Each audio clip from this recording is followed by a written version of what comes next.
This video is sponsored by JLC PCB. What's up guys, Leon here, welcome to a new video. Guys, today we continue with the big military EMP generator. The whole project is completely planned. Now we just have to build it. One thing I can tell you already, the manufacturing of the parts took much longer than I expected because the generator is massive. In my last EMP generator video I showed you the finished 3D model. The advantage is that we can print or mill any part with the help of this model. I will use my CR10S Pro to print the parts. There's a lot to do now. We have 21 parts to print. Altogether it will take 144 hours.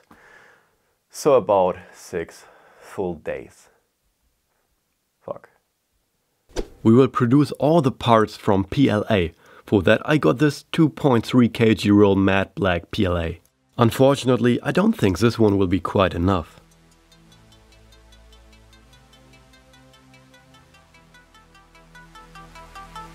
The printer is now busy for at least 6 days. During this time we can make all the other parts. Let's start with the outer covering. This consists of 3 5mm thick acrylic glass plates. I got this plate from a hardware store and will cut it into the right size with a circular saw. That is already done.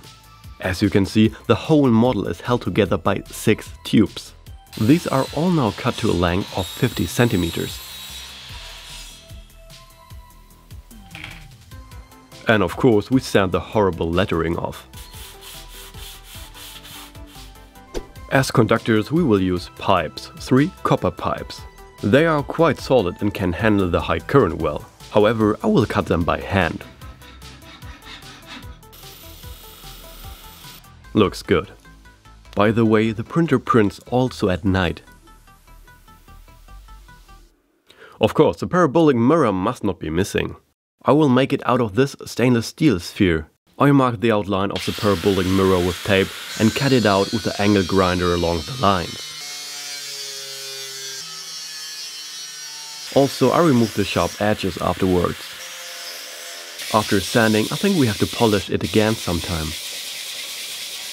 As you can see in the 3D model, there are 2 holes in the mirror. I milled them with a Dremel. These holes must be in the right place anyway, later this print will be glued on it. So guys, meanwhile some time has passed again. All 3D prints are ready.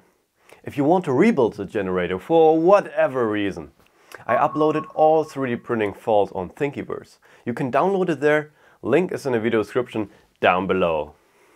By the way, the PLA roll was not enough, it ran out during a print. But what if you don't have a 3D printer and still want to print parts? That is a serious problem.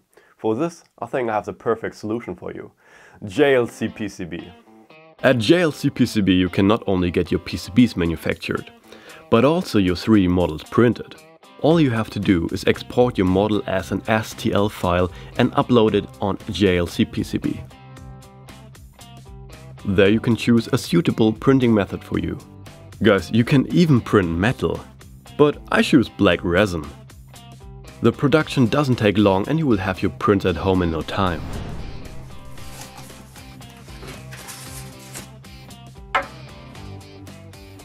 Look at this print quality. Crazy. This part will go on our parabolic mirror.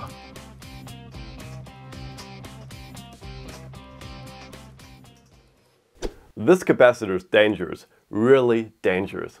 To ensure that it is always discharged, I came up with a mechanism. I asked myself the question, how can I discharge the capacitor from the outside of the generator so that I'm safe when I'm, for example, changing the wire? For this purpose I constructed this safety switch. In itself the principle is very simple. This acrylic glass rod has a small magnet at one end. When I put the rod into the hole, the rod connects with this slide. Now I can open and close the switch easily from the outside.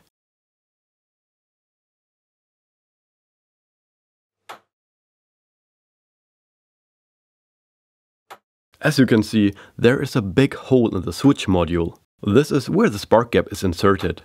The spark gap itself consists out of the 2 copper pipes we cut earlier.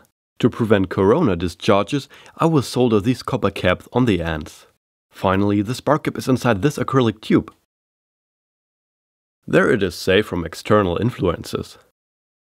And I'm also safe. Since we don't want our EMP generator just lying around on the floor, we still need cool stand legs. I got some inspiration from a claymore mine. We have 2 pairs of legs each, which are at an angle of 90 degrees apart. We will now saw these to size. For whatever reason, I felt so strong and confident while sawing that I forgot to take some pressure off the saw. That hurts.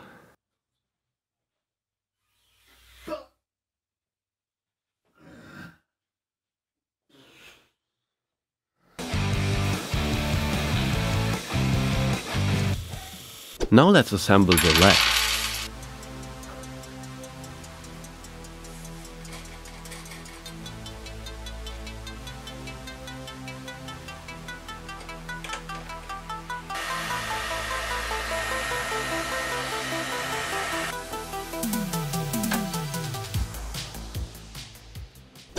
So guys, now we have all the parts ready. I will now assemble the generator provisionally so that you can see how massive the generator actually is.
Guys, that's it for today's video. In the next video I will assemble the generator properly and then the first test will come.